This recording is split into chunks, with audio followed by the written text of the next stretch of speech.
Hi everyone, Nicole Moore, low carb keto health dietitian here. I want to talk about reactive hypoglycemia.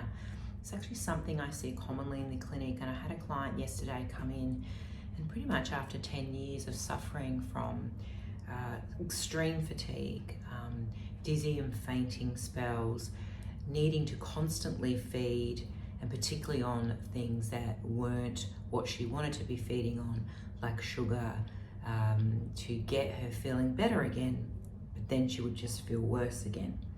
So I get a lot of people coming in like this. She was actually quite lean, so she didn't need to lose any weight, but for 10 years had been struggling with this and had been to many, many doctors and specialists who had basically, I guess, done lots of tests and come back and pretty much said, maybe you need to see a psychologist. And that felt very frustrating for her and many of my clients that come in, because no one seems to have an answer.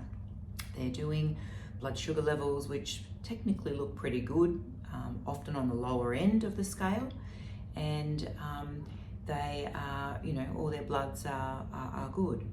But no one's done a GTT or a glucose tolerance test on them often. And what we find is these clients are suffering from what I call reactive hypoglycemia. And that means that when they're eating, they're producing excess insulin, but their insulin's, let's say, working really, really well. And so what happens is insulin, which we know stores glucose, in their case is storing too much glucose. And so their blood glucose actually drop quite low.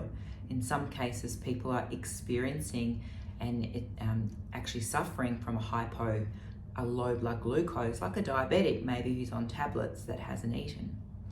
And so when their sugar levels drop, they feel extremely lethargic, dizzy, nauseated, unable to function in their everyday life. They can't think clearly, they have brain fog, they forget, and they just feel unwell.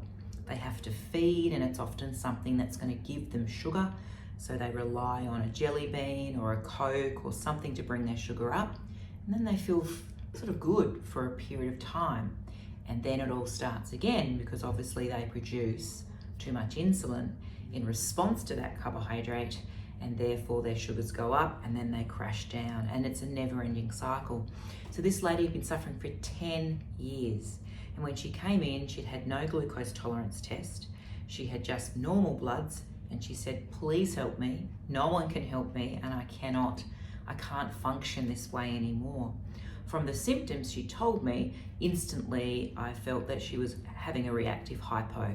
She was reacting to her carbohydrate foods by getting an actual low blood sugar.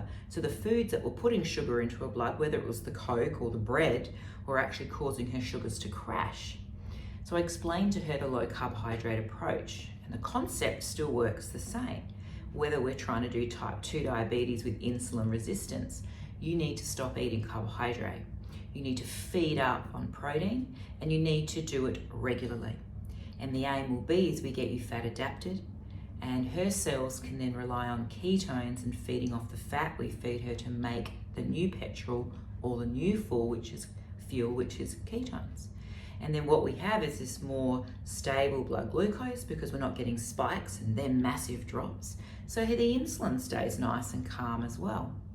And in the beginning, they need to feed every couple of hours, sometimes every hour, to keep topping up their body with some fats and some protein, so the body can continue to feed and make sugar, or make ketones, from those fats that she's eating. It took about 9 days, and we had a CGM on her, so a continuous glucose monitor. And so the good thing was that she was able to see those big peaks in her sugar and the drops. And then when she started to transition to a protein, fat-driven diet without carbohydrate, the miracle happened. Her glucose started to stabilize, her insulin started to stabilize, so she was no longer spiking and dropping. Her body became fat adapted, she was producing some ketones, so her body was just able to feed off ketones all day long, and she no longer had that roller coaster of glucose and a roller coaster of insulin. So she stopped suffering low blood sugars. She felt amazing. All her brain fog, everything had gone. She felt clear-headed, energized, no longer felt like she was chasing her tail. Her dizziness episodes had gone and she was functioning. She teared up because for 10 years no one could help her, and in 14 days a low carbohydrate approach is all she needed, and she couldn't believe it. And I see this constantly. So if you are suffering from those things, it's really important, and you feel like you're having a low blood sugar even though people are saying you're not, it's important to get a glucose tolerance test where they test not just fasting and 1 hour, 2 hour, 3 hour blood sugars, but also your insulin. And that way you can probably get a better understanding of whether you're actually suffering a hypoglycemic event and it's not in your head. And low carb still works and is still important as your approach, because the carbohydrate releases the sugar, which makes the insulin overproduce and then drops the sugar in these circumstances. So it's different to insulin resistance, where the insulin is not actually working very well. So you're still spewing out a lot of insulin, but it's not actually storing the sugars correctly, but the approach remains the same. So I think it's really important to seek some extra help if you need. And I look forward to helping you at our low carb keto health practice. If you do feel that you need some support, please visit us at lowcarbketohealth.com.au and share this with any of your friends that maybe have been suffering with this unknown condition that no one's been able to help them with. The lady I spoke to yesterday got on the phone straight away to one of the colleagues she knew at work that was also suffering the same issues, and no one could come up with a solution. Again, showing an example of the power of the low carb dietary program to increase your protein, your meat, your chicken, your fish, your eggs, and to allow yourself to have healthy fats. We know carbohydrates are not essential, but fats and protein are. So that's a great feel-good story and makes me feel so great to be able to help someone in 14 days that have suffered for 10 years. So again, share. I'd love to help you, and visit us at our website if you'd like a bit more information. Thanks for listening. Bye for now.